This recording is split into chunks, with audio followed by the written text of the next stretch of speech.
Cube.radio.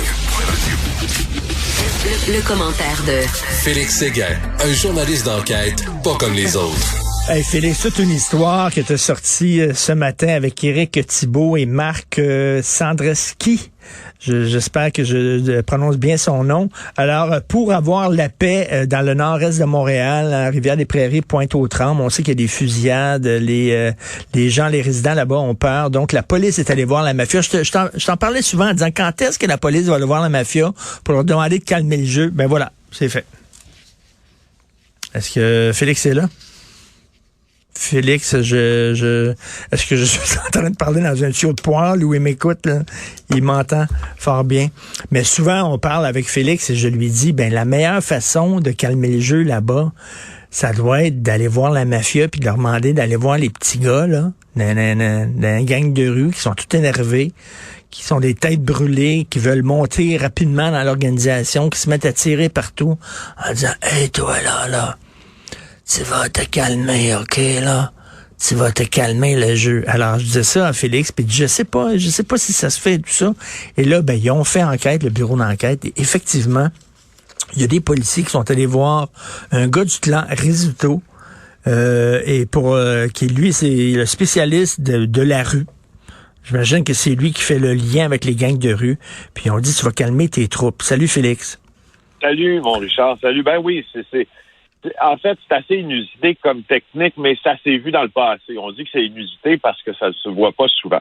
Ce qui est arrivé, c'est que pour calmer la flambée de violence dans laquelle Montréal est sombré depuis plus de 6 mois maintenant, les policiers de Montréal, donc du SPVM et des escouades aussi mixtes là, créées avec la Sûreté du Québec notamment, sont allés rencontrer 2 personnes, ces policiers-là.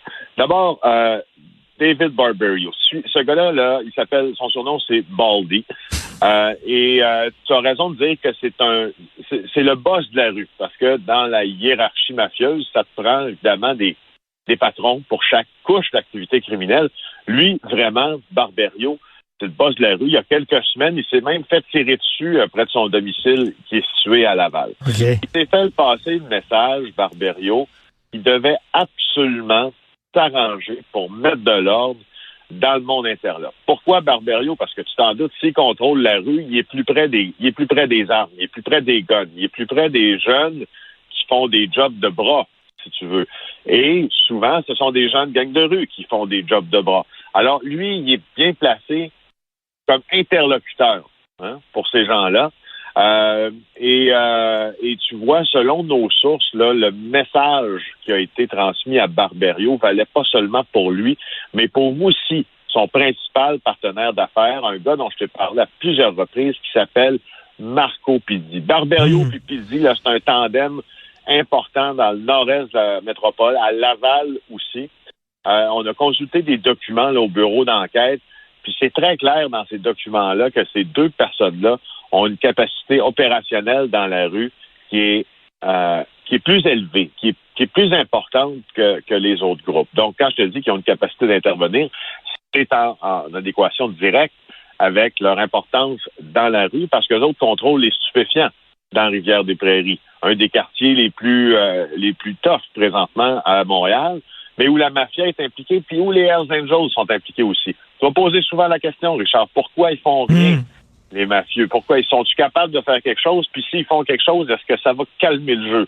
Ben là, on tente cette approche-là après l'avoir tenté il y a quelques jours aussi, il y a à peu près 3 semaines, avec les Hells Angels. Ben c'est ça, parce que dans l'excellent texte que vous publiez, vous 3, t'écris là que c'est pas la première fois que la police de Montréal utilise cette stratégie-là d'aller voir la mafia, leur demander finalement leur aide.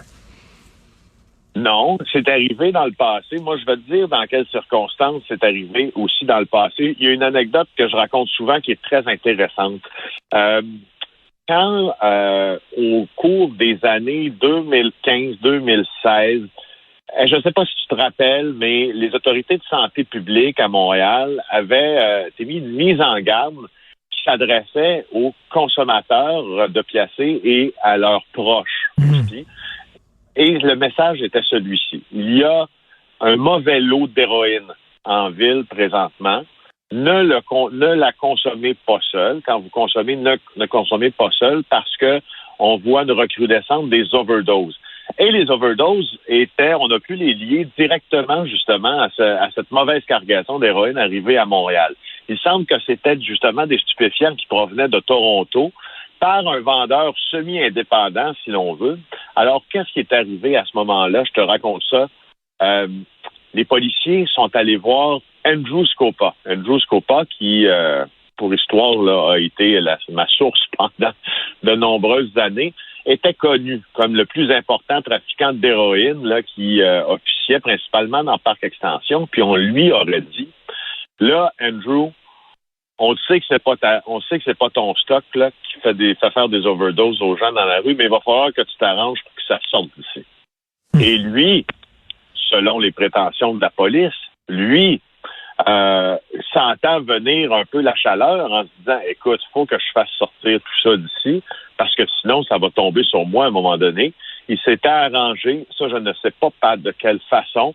Certaines sources policières ont affirmé qu'il avait acheté la mauvaise cargaison d'héroïne. D'autres affirment qu'il avait été un peu plus violent dans sa manière de faire comprendre à l'indépendant d'aller ailleurs. Mais chose certaine, Richard, la cargaison d'héroïne était sortie de Montréal dans les jours suivant cette rencontre-là avec la police. La police a une capacité de parler avec le milieu criminel. Ça, c'est la chose qu'on sait peut-être un peu moins. Mais c'est pas un aveu d'impuissance. Je me mets là dans la peau du lecteur du journal ce matin là, en disant, tabarnouche, la police est tellement impuissante qu'elle a besoin de la mafia pour calmer le jeu et protéger les citoyens. Ben, il en avait besoin avant aussi. Quand Vito Rizzuto était à la tête du clan sicilien, montréalais, même après, avant et pendant son emprisonnement, là, pendant son emprisonnement, il y avait plus ou moins de contrôle sur ce qui se passait. Il y a eu une guerre sanglante, mais Vito Rizzuto a eu, à travers les années, beaucoup de conversations avec les enquêteurs de la section du crime organisé, notamment du SPVM, pour régler ce genre de problème-là et faire en sorte que les principaux groupes criminels de la métropole et du Québec puissent arrêter certaines violences qui étaient en train d'avoir cours.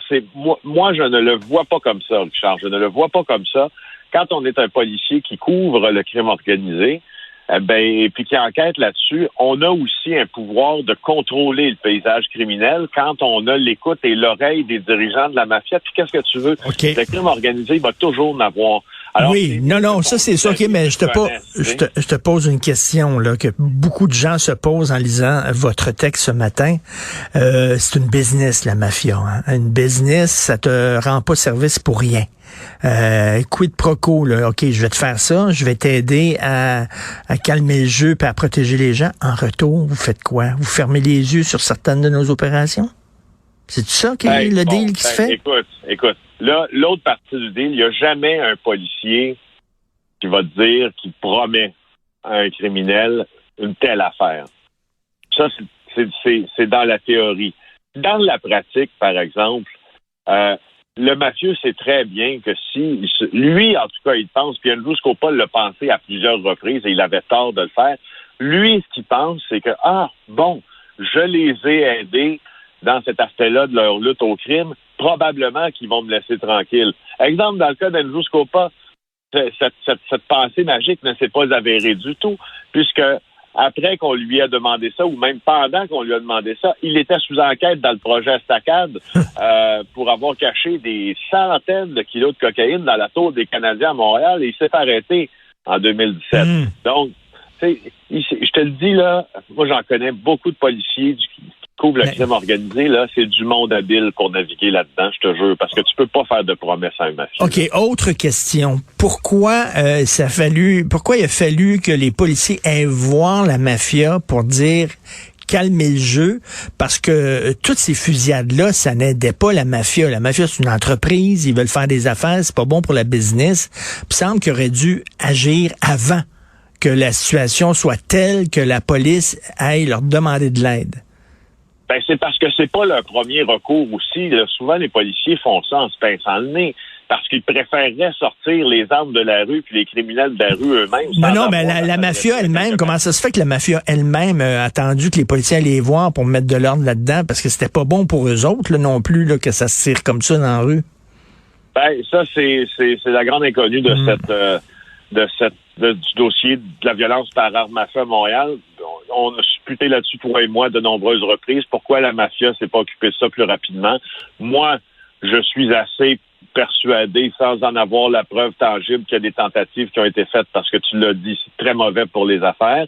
Mais je crois aussi que la réalité de la violence par arme à feu est liée aussi directement à la montée en force de cette culture des armes à feu, cette culture gangster. Et je pense qu'il y a des gens là-dedans qui sont juste incontrôlables parmi les gangs. Donc, tu peux en contrôler une partie, mais il y a des gens de gangs de rue qui n'ont pas peur pantoute, là, des mafieux. Donc, ils ont plus l'ascendant mafieux ou l'ascendant Hells Angels sur une criminalité complètement désorganisée est beaucoup moins fort que si on s'adressait à un autre groupe criminel un peu plus structuré, parce que par sa nature même, les gangs sont beaucoup moins structurés, puis sont beaucoup plus influencés par la possession de l'arme, puis le fait que ça fasse peur, et etc. Donc, tu sais, c'est assez intéressant la question que tu poses, puis la réponse l'est tout autant, là. En tout cas, un sacré bon texte. Écoute, ça tombe bien, c'est ton anniversaire en plus? Ben, qu'est-ce que tu veux? On n'a pas 30 ans tous les jours, hein? Tu les fais pas, t'as l'air beaucoup plus jeune que 30 ans. Écoute, Félix, bon anniversaire vraiment et sacré bon job. Moi, je trouve que c'est vraiment un sujet absolument fascinant sur les relations entre les policiers et le crime organisé. Merci beaucoup, à demain, Félix. Plaisir. Bye.